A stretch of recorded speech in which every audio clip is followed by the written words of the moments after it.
Gamers! Not sorry for your ears. Today is everybody's favorite day. Everybody's favorite content. Prydwen tier list content.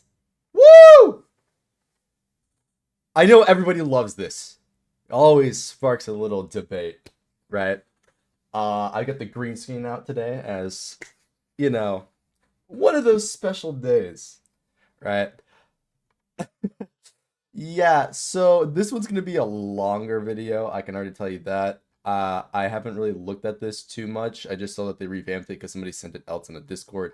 The revamp visually looks interesting, so I'm ready to break this down and talk about it, give you my thoughts, all that stuff. It's gonna be kind of long because we've got a lot of shit to talk about. And there's still a couple things I don't agree with already.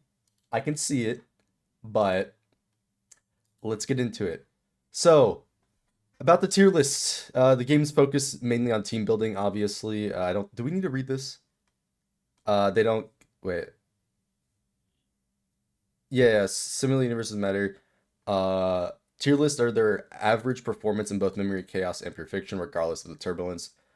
Cool. Yeah. You need to rate these without the buff as a factor, 100%. That's like the main thing. And that's what I had a problem with before, is I don't know if it was rated with the buff. Maybe like I didn't understand that, but it was a while ago. That's besides the point. But that's how it should be objectively, how the character performs. Rely on these blah blah blah. Important characters are ordered alphabetically. Yeah, in case y'all don't know that, it's alphabetical. So if you're like, oh, why is one character blah blah blah? It's because it's alphabetical order, right? That being said, the variable tier list, they have pure fiction and MOC tier list, right? Which, everybody knows. Pure fiction, AoE mode, AoE characters can perform better. MOC, more blast focused or single target focused with the bosses. So there's that. Categories and tags. This is one of the things I had an issue with beforehand. I think there was a lot more like special tags. However, they seem to have revamped the whole thing. So I guess let's go over it. So damage dealer characters are characters that focus on damage, and they get better if they get a better rating if they're unhindered, regardless of the element or enemy. Enemy type, unhindered by enemy type, enemy element, and team composition. So yeah, obviously damage dealers like Jingli Yu are going to perform a lot better as they have a wide variety of flexibility and are basically hindered by most enemies, right? Jingli Yu specifically, she can get screwed over by a CC, but she is pretty decent built-in effect res, so it shouldn't be too big of a deal. Plus, you build your support's effect res anyways, right? So it should be pretty fun there. As for specialists, it's characters that excel in a specific circumstance, carrying a unique role that often requires different divergent playstyles. This I know for them is like Kafka, who's an enabler, for example. So that is totally fair. And this is also where DOT characters go, as they aren't like the traditional damage dealing characters, because they do a whole different thing. Because the original normal damage is like, attack, crit, blah blah blah. DOT is just like, oh, raw attack, but then how many actions you can get, all this stuff. So it makes sense why they have those characters in specialist role. And there is something I want to comment about that I was right, but we'll get there.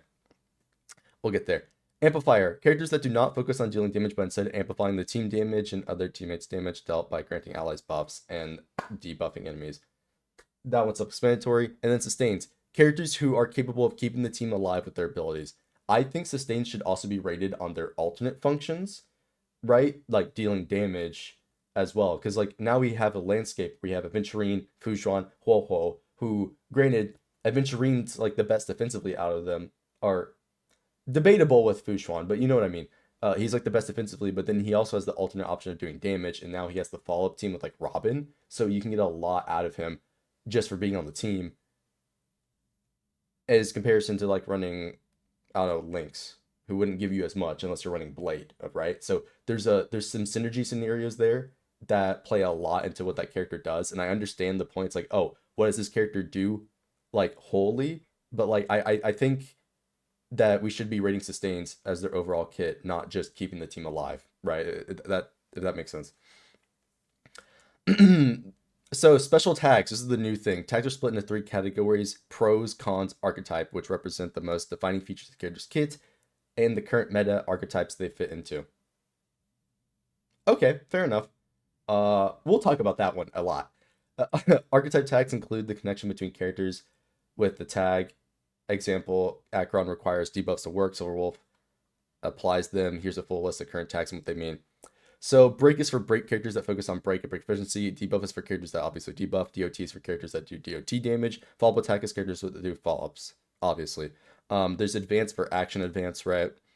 There's buff for characters that buff them. So obviously Tingyun, right? There's delayed targets, which could be like Rune Mei or anybody who has imaginary, elements, stuff like that.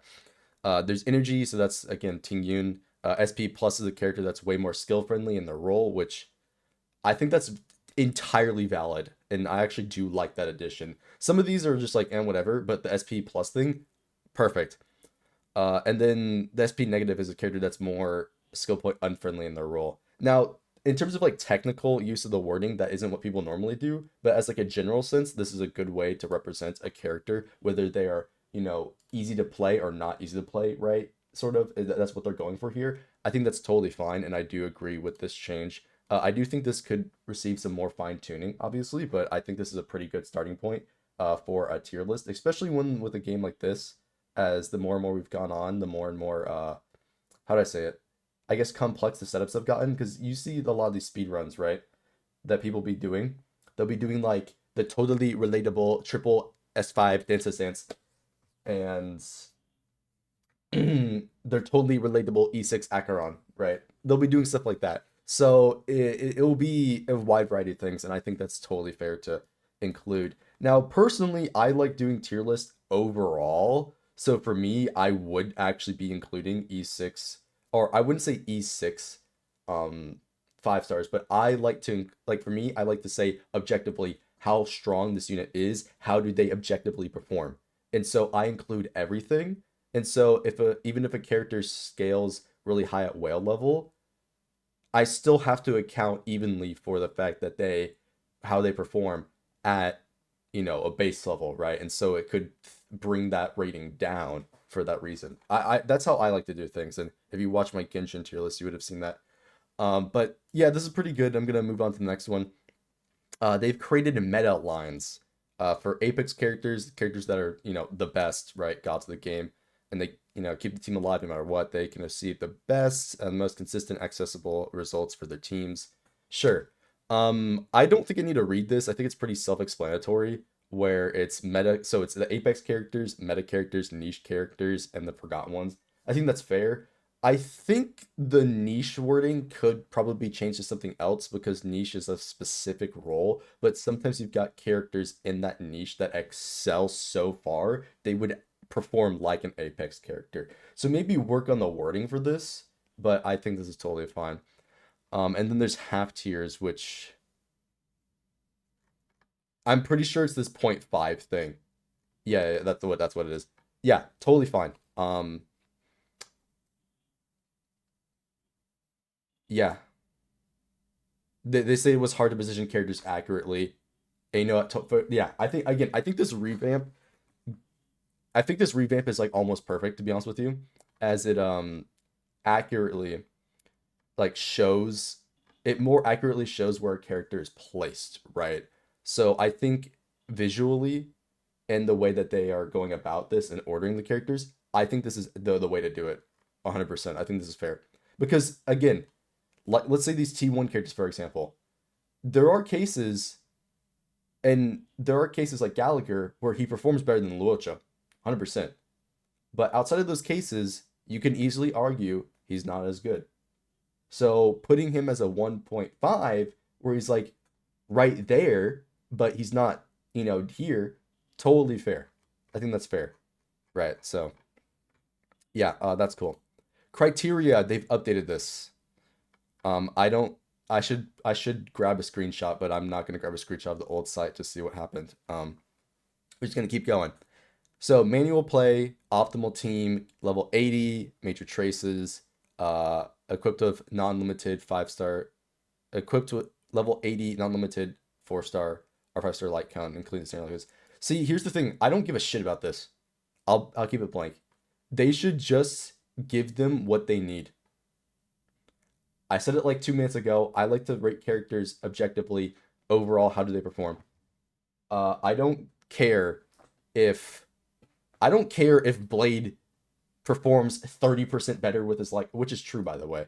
Um, right. I just want to point that out. There's like a 25, there's like a 23 gap here, and if you're using like Aeon's like 30 plus, which people were freaking about Acheron light cone. Like, brother, other light cones do the same thing. All right. It's a scenario sort of thing, but that's besides the point. I don't care whatsoever. Tell me how the character performs. Okay. I don't care about this being a restriction. Um, Now ignoring battle pass light cones, I think is fair because those you have to pay for, but a free to play player can still get limited light cones from the banners. Sorry, I don't know, brain issue there, but you see what I'm saying. So maybe I'm understanding this wording wrong, but I think just give the character what they need to perform. Like, just give everybody their signature light cone. Because here's the thing. A lot of them, it's not going to make a difference. Luocha's signature light cone ain't making a big difference. Right. Uh, Jingu Wan's signature light cone ain't making a big difference. He can use Argenti signature light cone. Right. Uh, Blades is making a big difference. Dr. Ratios, his isn't a huge difference. Acheron, it is a sizable difference. All right. I'm not delusional here, people. Just keep it clear. Sizable difference. However, she would still be at the top even without it, as they've shown. Dan Hung, not a sizable difference actually. His, I believe, at least according to them, let's get this clear. According to them, ranks way lower in percentage. It's like 7% over Aeon, right? Assuming you've got uptime on the buff, which you probably should, right? So I think it's totally fair. Give them their signatures. Obviously, Blades drastically changes because this is like 20%, but Jing Liu's is like 15 to 20, right? I calced it as like 15 in some scenarios. And that's if you stack like defense shred, right? So it does exceed higher. It's Jing Liu scales really well. But yeah, I think we should honestly just, the only restriction is no battle pass light cones because they suck anyway. Let's be real. I'm spending too long on the light cone thing. It's whatever. Some people are gonna disagree with this, but personally, I don't care. I think allow signature light cones. It's not a big deal. If they want to keep it at E0, fair enough. I think E1 Topaz does bring her up a lot, but you know, it is what it is, right? And a lot of people not harp, a lot of people go crazy about Fushuan E1 too. So it is what it is about the character thing, but personally, I don't care about the light cones, so it's whatever. Character equipped with 5-star upgraded gear. I mean, obviously, item level 0 for 5 stars, and then 6 out of 4 for 4 stars. Nothing here changed, and oh, down here changed. Okay, so each tier list rates characters based on their average value from a specific game mode. The higher the character is rated on the tier list, the greater their power and more wide variety they can be used in the mode. Yeah, yeah. Flexibility, investment, and utility. Those are their main options. I'm not going to read those because I think they're pretty self-explanatory. Flexibility is how the character functions a variety of types, right? Okay, I'm reading them off. Let's just make things clear. Oh, whatever. Some characters require specific 5-star units, heavy investment, certain relic sets are abundance of substats in order to function at the highest level. Each of these points impacts the rating in a negative way. It requires the okay. So the investment point, they pulled that out. Well, Zila requires that investment. I would say the DOT team overall requires that investment, but you know, that's here nor there. And this is one of the things I wanted to talk about. You know, put these two next to each other. Um, Same thing with yeah. Robin scales pretty well with investment because of her damage. And Sparkle does this a similar thing because if you invest a lot into her for like speed and shit, you can get extra turns. So yeah, that's I think that's a fair way to sort things. Yeah, totally. Sure. I can agree with that. And then utility is recently released characters possessed abilities that lie beyond their role. Example, amplifiers that sustains that can deal decent damage. Oh, so they are factoring in the fact that he does damage. No, okay, so yeah, this is totally fair then. He's doing a lot. I said it before he came out, but he competes with Fushuan 100%. Some people are so anal about it. They're like, no, Fushuan better, Fushuan better. Dude, shut up. Okay, I want to see real quickly before we hop into this, because they did revamp the whole thing, right? And they have Harmony MC, dude. Okay, listen. Harmony MC is not maxed out yet. I need to see a meta or a, no, I need to see in a point 0.5 tier Harmony MC next update when we get the E6. I'm telling you, put this dude in that S tier. He needs to be in that tier 0, bro. I'm telling you, Harmony MC goes crazy. All right, the full break team is lit. All right, enough like going crazy about MC. I want to see the 4-star changes real quickly. So Tingyu moves down. Wait, does Pella move up? Brother, put.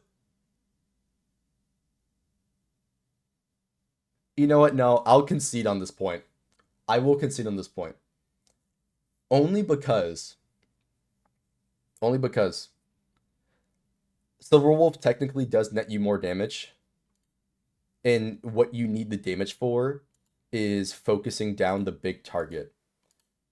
Acheron, in this case, because this we're talking about Acheron team, obviously, uh, will be doing the damage AoE. And so increasing your damage for the single target and not like overkilling the trash mob is beneficial. So I will concede we can leave Silverwolf at point 0.5 above Pella. Okay. But let's be real. Silverwolf, Pella better than Silverwolf. Anyways, QQ is down at tier 3. All the 4-star DPSs are there. Yeah. 5 stars are just better. Uh Yeah, shout out to that one guy in my comment section that was coping about his Misha doing really good damage with like triple harmony at E6 in an AoE scenario. It's like, wow, Misha, when you make use of his Eidolon that gives him an additional is it here? Yeah, when you make use of his Eidolon that gives him additional hits in a scenario where he splits his damage RNG and with possible breaks even. Wow. So crazy. How mad do you think that's gonna make people with me just being oh my god. How mad do you think that's gonna make people if we doing that? Oh man. Um yeah, Yukong is kind of bad, I'll be honest, but that's besides the point. Asta and uh oh my god, English. Hanya this low. I mean, it is an E0, and I think Asta's like terrible at E0, so I guess this is fair. But yeah, it feels bad, man, that these characters just don't perform. I will say, I'm pretty sure. I don't know if I mentioned this last time. I think Arlen can be moved up. Aventurine is Arlen's biggest upgrade since this game has come out. Aventurine makes Arlen runnable, but I don't know because like his damage isn't bad, so I don't know why he's down here. Maybe it's for the fact that he's only runnable like with Aventurine because now you have somebody that can actually sustain him 100% of the time and keep him at low HP where he needs for his max damage. But that one I feel like is debatable now. But yeah, uh,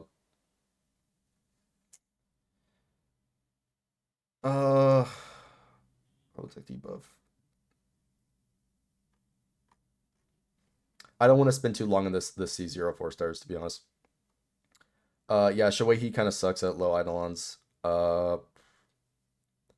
This is debatable with the E6, but we'll just keep going. Pella and Ting are some of the strongest characters in the game to this day, so it is what it is. And then in terms of sustains,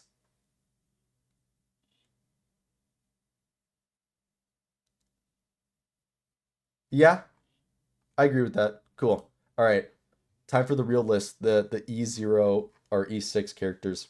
We're gonna go from the bottom up because this is where I'm interested in with how bad characters can be. I love trash talking. We all love a bit of trash talking, right? Right. All right. So Arlen is still in the Forgotten One zone.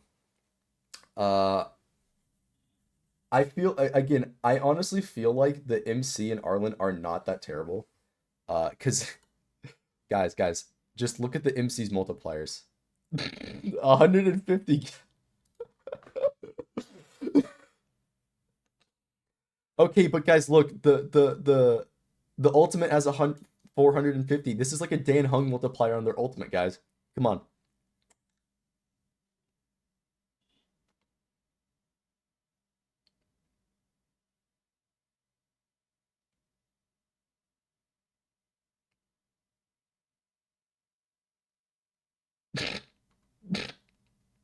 Why is there two here? Oh, it's okay, never mind. Okay, jokes aside. I feel Arlen has pretty high like damage multipliers for his stuff, right? 300 and like 240. And he gets a lot of damage percent for being that low HP. So I think I think Arlen could probably be moved up. MC is debatable. I would like to see a DPS MC though. Mine is not built for it, so I'm not fully aware of how much, if, like how effective MC is. But I feel like Arlen could probably be moved up still.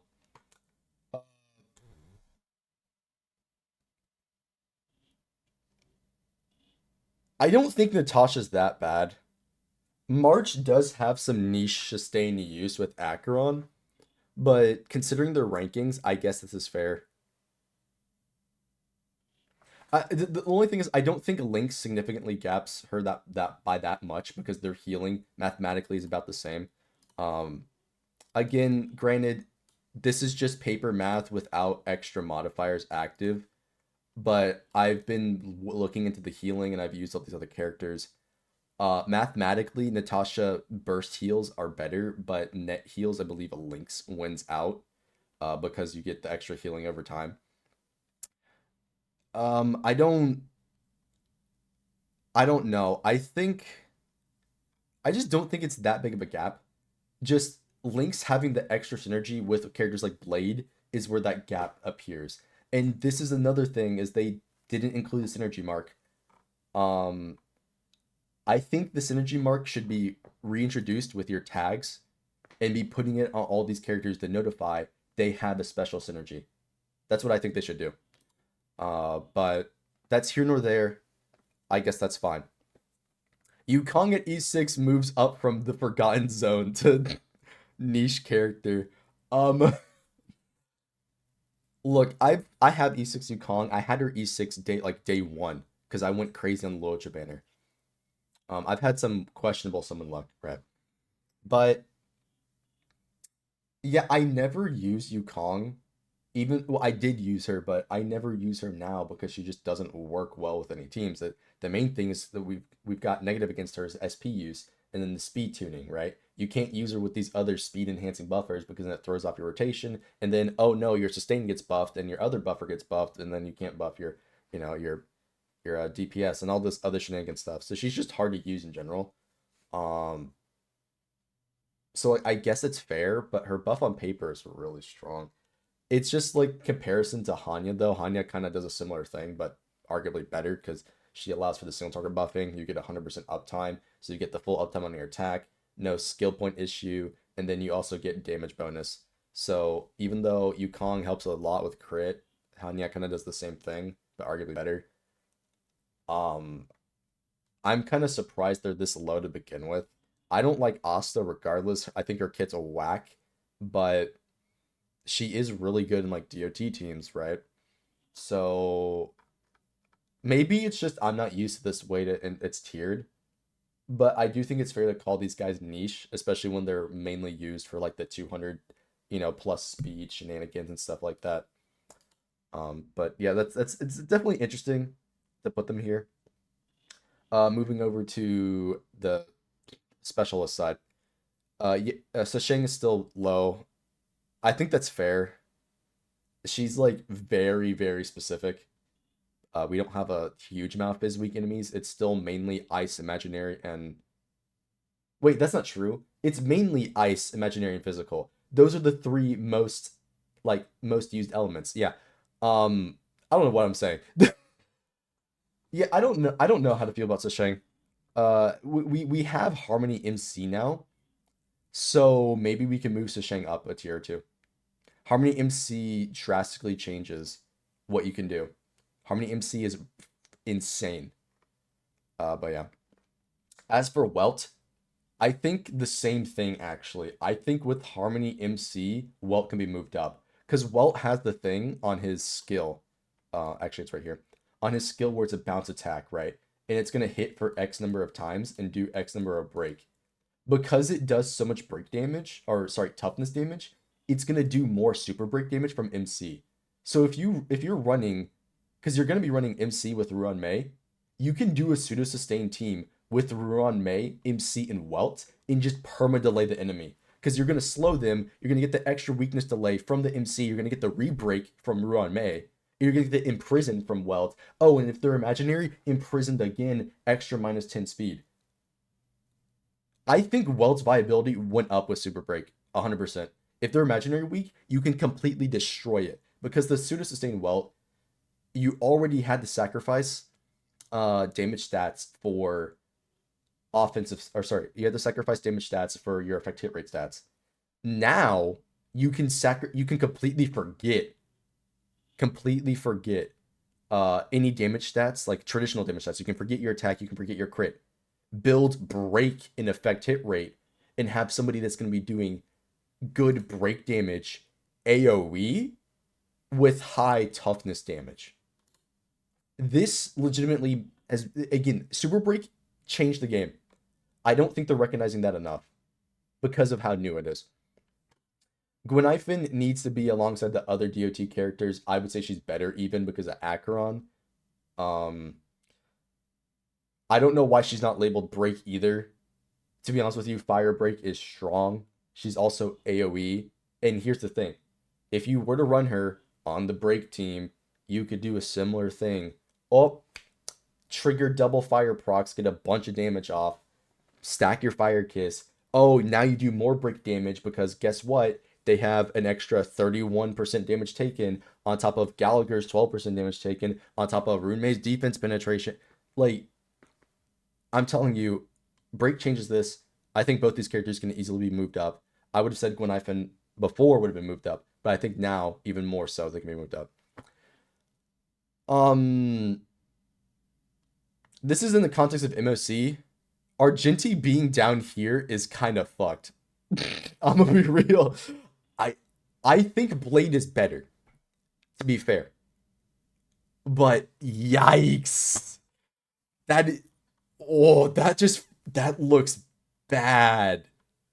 Oh man, I know I've screamed mid Jinty and I talked about how I was gonna do a video of Ruan Mei doing more damage than him, all this stuff, but oh, yo, that's I don't know how I feel about that one. I don't think Argenti's that bad. I just think Blade is better. Um, Serval could probably be moved up. I think Sir. Wait, is Blade? Okay, I'm gonna be real. Can we? I personally, I think we can move Blade up, Argenti and Serval up. I think that would be fine. It's hard for me to find arguments against that. I don't.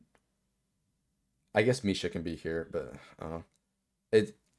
I don't know. Maybe you guys will have some comments about that specifically. All right, moving up a tier, we've got Lynx, Japard, Bailu. I think this is fair. Bailu is kind of screwed over in her kit because everybody else does what she wants to do better. I'll be honest, but Bailu does have a bit of damage reduction, so that does help out defensively. So if you don't need a cleanse, it's all right. Yeah, I don't know. It's hard to say with Bailu. Really hard to say. Um, I'm gonna move on. I'm not gonna dwell on Bailu. I think it's a fair placement, but it's hard to say because there's a whole bunch of conditional stuff, right? I think Pella can be moved up, but fair is fair.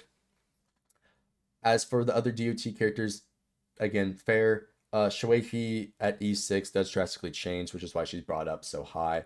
And now with the Super Break team, I think you can clear the first half of MOC 12 with one cycle on Super Break. Right now, I'm doing it in 2 cycles, so it's like stupid strong because it's beating out all these other teams with a bunch of 4 stars, and like crazy stuff going on. But I guess that's fair. And then Blade, we don't need to talk about Blade. He's very easy to use. You just like press the button and go. Right? Yeah. I don't think there's much there. Gallagher, my Giga Chad. I love this character. He's better than Luocha. That's all I have to say. Moving on. We're not going to talk about the nuance of not getting healed, blah, blah, blah. He's better than Luocha. We're moving on. Silverwolf, fair placement. Bronya, I'm honestly surprised they're putting Ting Yun above Bronya. I'll just say that right now. SP negative is fair. But, yeah, wow. I mean, look, to be fair. For the longest time, and this still applies today, all the top characters need their ultimate, okay? Dot needs the ultimate for extra procs, right? Dot needs the ultimate to keep the arcane stacks up. Jingliu needs the ultimate for extra turns, or extra turns in transform state. Dan needs the ultimate for SP efficiency, right? Uh, Jing Yuan needs the ultimate for his stacks. Blade, wait, not Blade. Argenti needs the ultimate because that's where all his damage is, right? Everybody, like every top character for the longest time, need their ultimate, but we're finally starting to get characters that rely less on their ultimate, being like Acheron. Well, that's not true. Let me rephrase that. Hold on, before that gets clipped out of context. Acheron does need her ultimate, but she doesn't use Ting Yun for the energy. Let's make that clear, right? Dr. Ratio relies less on his ultimate because he has his other follow-up attack members to contribute with the team damage. And so and he needs debuffs in the first place, so you get less value out of Ting Yun. Clara does actually need Ting Yun, I forgot about that, for like the ideal like damage buffing team. And then Zila gets more out of having the debuff for penetration and then Sparkle for the crit, stuff like that. So like there are now replacements for Ting Yun to where you no longer need what she provides for those teams. And so that's why I'm surprised that they're putting Ting Yun above Bronya, because Ting Yun's value is dropping and characters like Jingliu actually prefer Bronya for rotation reasons, right? So yeah, it is what it is. Nobody in 0.5, and then here's the 0.5, the Zila, the QQ, Jing Yuan, and Clara. I'll be honest with you. Move all of these characters down to tier 2, move Blade up. I'll say it. Jing Yuan, overrated. Jing Yuan mains are actually on some copium, like, all the time. It's not even funny. It's just not even funny. He's, like, unrunnable without Ting Yun and Sparkle. I just... Oh my god. Look, I don't want to talk about this because every time I make a Jing Wang video, I get somebody mad at me about talking about Jing Yuan when I'm just saying objective facts about him, like the whole "Do I regret Jing Yuan" video when I talked about him not getting buffed. People straight up told me I didn't watch the video to know if you regret it or not, but blah blah blah. And it's like, okay, dude, didn't even hear me out. So I'm not gonna talk about Jing Yuan that much. I think QQ's overrated. We're moving on. I think QQ's overrated for her thing. The RNG's too much. Zila is actually fine, but heavy investment. And then Clara, I think this is another thing where it's like so specific the scenario where she's optimal, but it's fair to put her here, I guess. I mean, I don't know. There's a whole thing I can talk about, but I'm trying not to spend like 2 hours on this tier list, to be honest with you. I think most of these are pretty self-explanatory. I talked about them and a lot of them already. I think that's totally fair. Yeah. Okay, let's go back to Gallagher because I know some people are going to be like, there's no way. The Super Break team is stupid strong. And what Gallagher does is on par, if not better than Luocha. Where this drawback comes, though, is with characters like Bronya who don't attack, so they can't get the constant heals. And so for a Jingliu team, even though it's more optimal to run Gallagher, Luocha is safer because of his auto cast heal. So let's just make that fair, right? Just put that there. And that's also why I'm moving on to Luocha. Luocha is one of the safest things in the game. Obviously, there's the whole debate between what was the big three, Luocha, Fushuan, and Huohuo. a lot of people would go stupid over Huo and talk about her, blah blah blah. But realistically, you take the healing amounts to Luocha for the longest time was the best net heals, but now we have Gallagher, who technically, if given the scenario or if it's AoE, has the best net heals. Okay, so putting a character like Ho that has a lot of energy and buffs with attack, obviously she'll be better placed, right? Now that Luocha's main role of SP positivity has been taken, his defense has been taken, his offense has been taken by another character. So we just have more options. Therefore, because we have more options that in their scenarios are better, he gets moved down. Basically, is I think that's the logic they're going with here. Um, Again, Luocha's still fine. He's a fantastic character. But we've got more options in today's meta. So obviously, he wouldn't be as good as these other characters, right? Ting Yun, I already talked about Ting Yun. Basically, everybody needs her right now. We have Robin, which does help out a lot in some scenarios. And plus, you're getting your additional damage with Robin anyways. So Ting Yun's kind of been pushed out of the limelight. So there's that. Now that we have 3 big time harmonies. So yeah, I mean, not much more to say about that, right? Ting Yun's just a great character overall. The MC. The MC is insane, bro. I don't know what to say. Listen. I am pumping out break videos right now. Okay, I already did my break guide. I think I did pretty well. It might not be everyone's, like to everyone's taste because it is a very wordy and technical, but Super Break team, very strong. It's doing a lot. It's enabling a lot, and it's bringing up a lot of less used characters, and it's also enabling a new play style. And if you know how to use it, it can be really good, like stupid good. I'm telling you that right now. There is one downside. You need Ruan Mei for it to be optimal. Uh, um, any clowns out there that are like, oh, I skipped Ruan Mei, you're gonna be an even bigger clown in the future. Just summon for Ruan Mei. It's actually ridiculous if you skip her. I'm just being straight up. Just get Ruan Mei. All right. Maybe I'll do a Ruan Mei versus Robin video later. Actually, I probably will do that because I know that's a hot topic. But if there's like, if you asked me today, at this moment, GoldDemon, pick one character that I should summon for, and you can only pick one, I would answer Ruan Mei to this day. Go all the way back then. I'm answering Ruan Mei. Ruan Mei is the one character I would recommend players to summon for. That I think is like a must summon. But to go back to the MC is doing a lot, and we don't even have them at full power yet. Their E6 dramatically changes how they play because they get additional hits, which is more damage, more energy. It completely changes how this character functions and what they can do and what they can output. The E6 should put them up higher because they are actually that powerful. I'll leave it there. I'll have a dedicated video on the MC in the future. Moving on. Topaz. I used to be more negative towards Topaz. Part of it might have been because I'm like, oh, she's hot, let me get her. And then I'm just like, oh, she's not that crazy. But she's aged incredibly well. Probably one of the best aging characters in the game so far, right?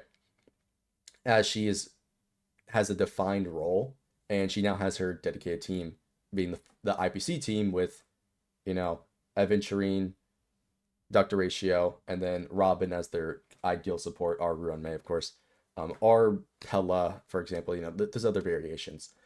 Topaz has actually impressed me more recently because of this reason. It's very evident how impactful her kit is outside of like the funny like niche specific cases, and I overall think she's actually a good character. So yeah, I think this is fair. I don't have much to say. Debuffs very very helpful today's meta because of, as I've been saying, we're sort of in an enemy stats meta where debuffs right now are what you're looking for in a character because of characters like Acheron, because of the additional damage it gives you with stacking defense, because of the enemies taking less damage, and they need to have these debuffs for them to do something, for your team to do something about it, right? And that's why Gallagher is so strong.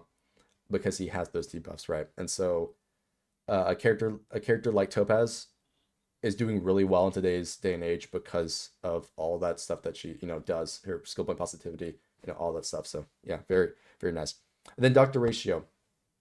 Dr. Ratio requires very heavy investment, but he does perform very well. I myself realized after farming so long for Acheron, I actually have a spare set for a ratio, so I can get like an over 100, 200 crit damage ratio with it. Ratio with him. So yeah, eventually I'll be using him. He'll be very well. I'll have the budget IPC team with just Topaz. I don't have her E1. I don't plan on getting E1 either. Currently I don't. I do like Topaz, so I might do it, but it's here nor there. I want to save my summons for a future character. So yeah. But again, the only negative thing I have to say about Ratio is the the investment level.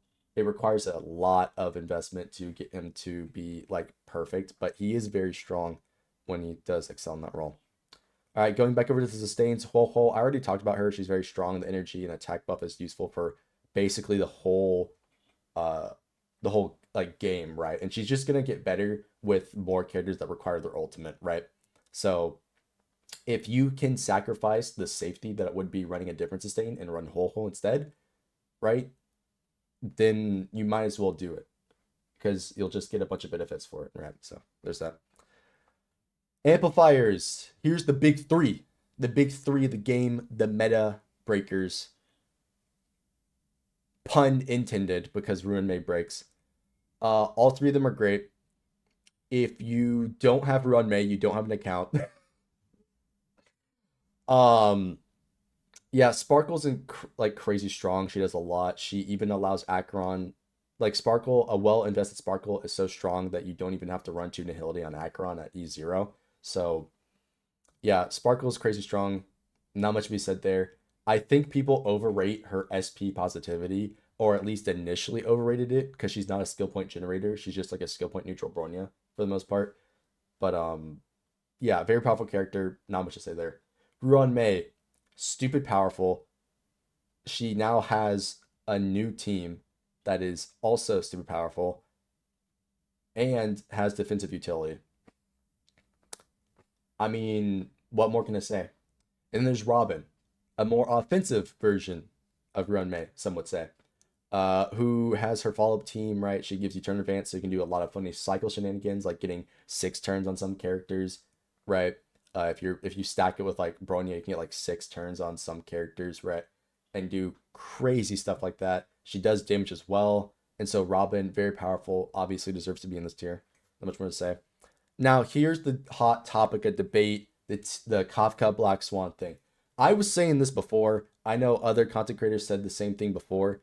Put these two in the same tier, and now they've done that by putting them a tier lower than, Acheron.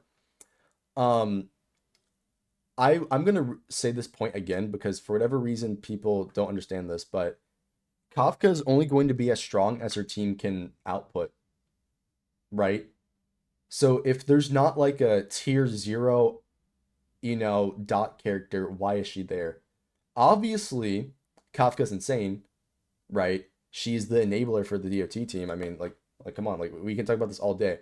But I don't think you can put Kafka as like a god of the game by herself. She needs to be with another broken DOT character to enable them to be even more broken. You see what I'm saying? So if we're not putting Black Swan up there, then why is Kafka up there? That's like the only thing.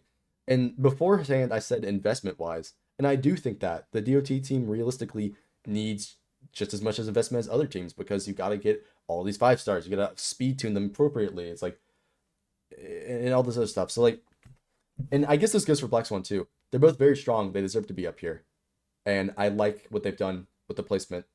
I agree with this. Totally fair. Awesome. Yeah, I guess that's it. Honestly. Yeah. I don't know why I was hyping that up. It's not really that big a deal, but yeah, is what it is.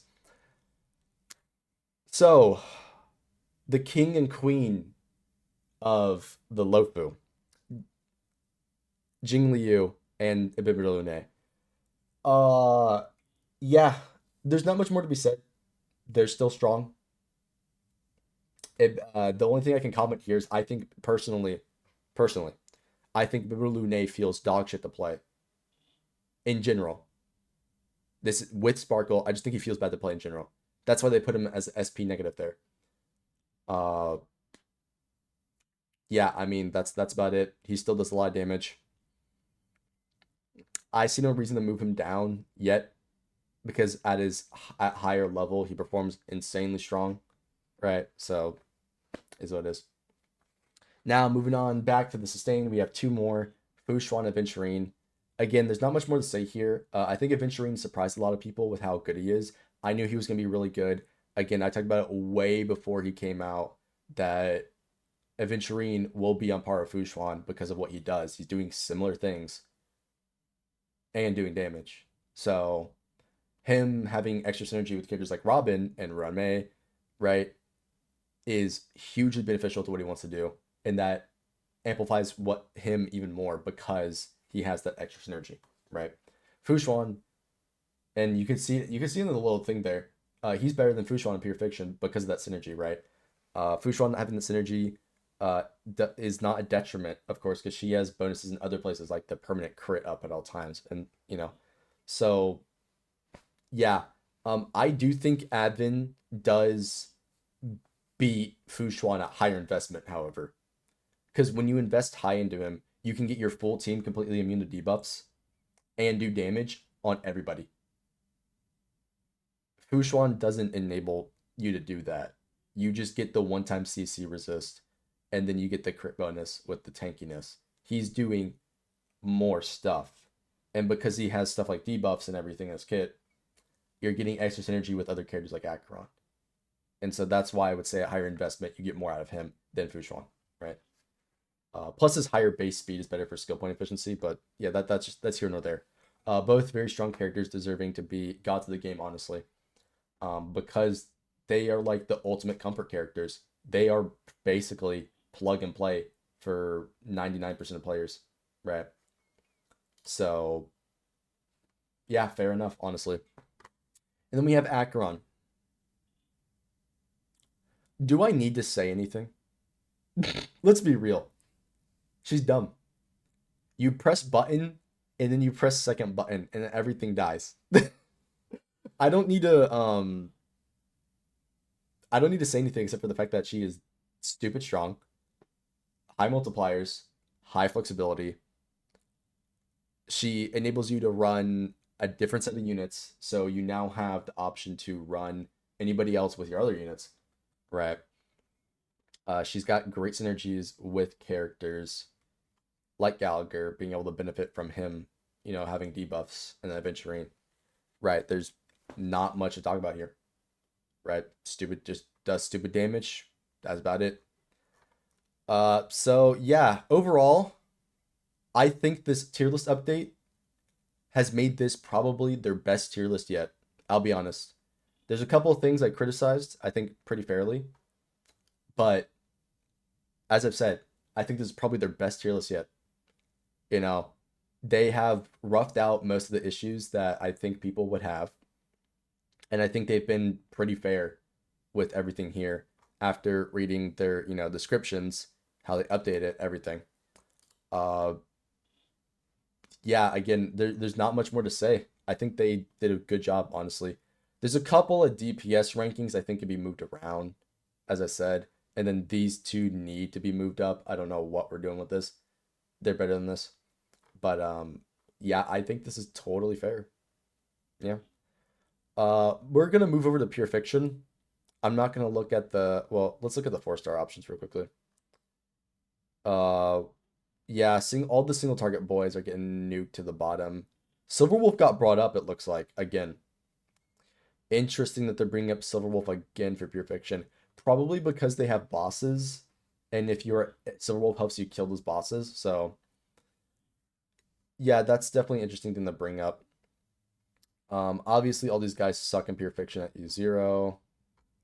Except for Herta. I don't like Herta's position up here. Again, I think she needs a synergy mark, but that's here nor there.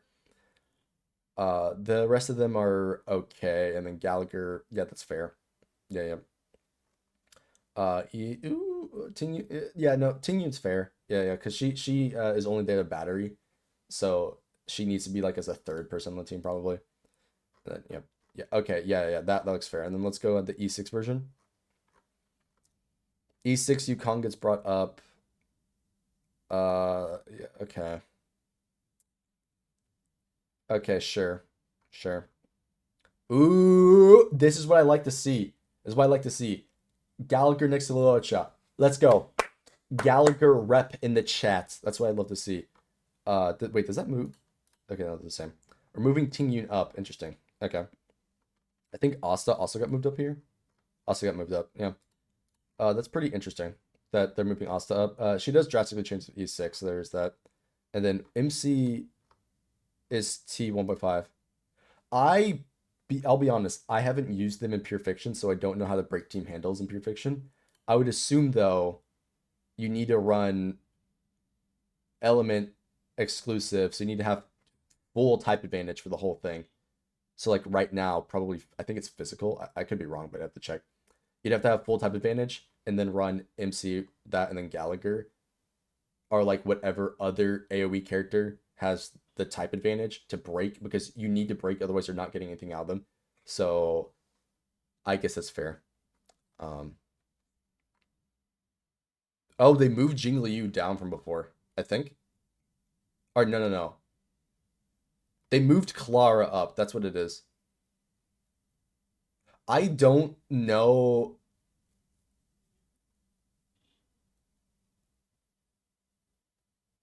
No, no, wait, because Jing Liu has the downtime and that screws you over. Yeah, okay. Yeah, sure. We can agree to disagree on the placement for these DPS characters. Yeah. I think Argenti is better than Jing Yuan. Well,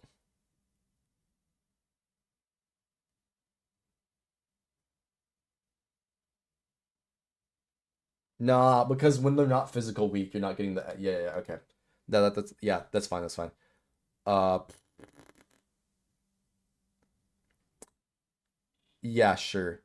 Sparkle is worse than Run May and Robin for pure fiction.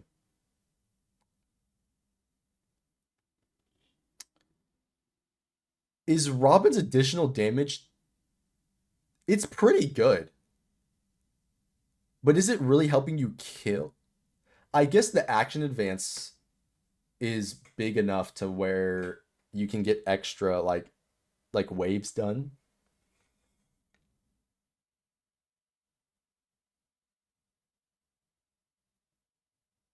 To be fair, she's like an AoE buff character, so that's immediately better than what Sparkle provides. So I guess that's fair, yeah. And then they put Black Swan, Kafka. Yeah, that's totally fair. Black Swan is what makes DOT go crazy in pure fiction. So yeah, that's totally fair. And then we've got Akron below Herta next to Himiko. I'll be honest, I'm gonna say the same thing before. I don't think Herta deserves to be at that spot in pure fiction. Maybe there's something I'm missing, but she needs somebody to enable her. And so this is where I'm gonna request for the the synergy mark to be once again implemented. So yeah, that's the Prydwen tier list, boys and girls and everything else. Tell me what you think down below. Okay. Yes, I'm a bit tired. I'm sure you could tell in the video. um, finals week. Hell. Absolute hell. But it's okay. I'm back. We're gaming. And so yeah, tell me what you think down below. I want to know your thoughts. Like the video if you like the video, dislike it if you dislike it. Uh, my parting words here are gonna be tell me what you thought. I thought this was the best tier list they've had so far. I am really intrigued by the revamp. And yeah, if you agree, disagree on anything down below, have your input. I love reading the comments, even if they are those goofy ones. And yeah, that's it. Sorry that I had to yap for almost an hour. It is what it is, but you know, hope you enjoyed, and I'm out. See you.